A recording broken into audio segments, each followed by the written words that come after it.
My lords, I demand to know whose subjects are you? The Pope's or mine?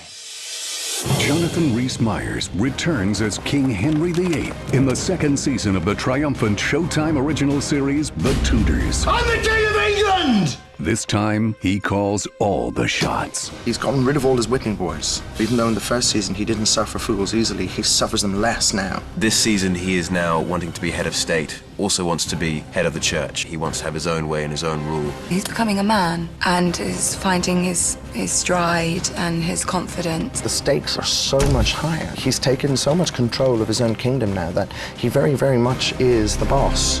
Henry is more comfortable with his power.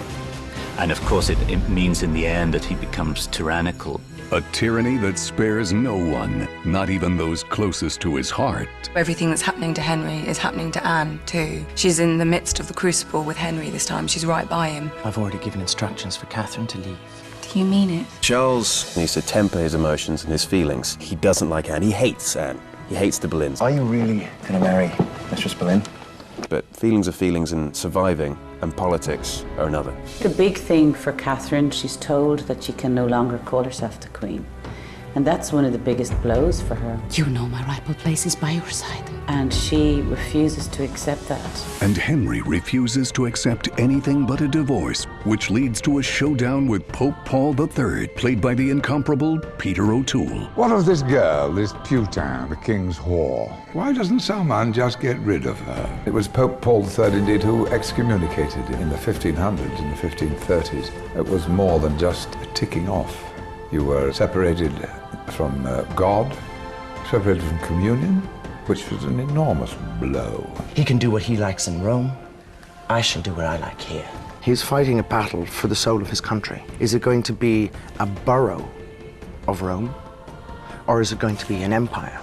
The shepherd cannot stand idly by while the wolf enters the fold and threatens his flock. It's wonderful and an honor to work with this cinematic legend and theatrical legend. Just learn so much from the man, you know? Great actors bring something indefinable as well as themselves into the show. It's the inflections, it's the little movements, it's the way that he enriches and makes memorable lines that may not at all be memorable. Though we're playing historical figures, it's still actors doing a script on a lighted stage, and it's speakable, beautiful stuff. In season 2 of The Tudors, the conspiracies deepen, the emotion intensifies, and everybody's life is on the line. This is the king, this is the queen, and this is me with my head cut off. Jonathan Rhys Meyers is Henry VIII. I have to think like a king. I have to behave like a king. In the return of the series the New York Times called captivating, delicious, enjoyable, and beautiful to behold. I never thought I would live to see this day in England. The Tudors.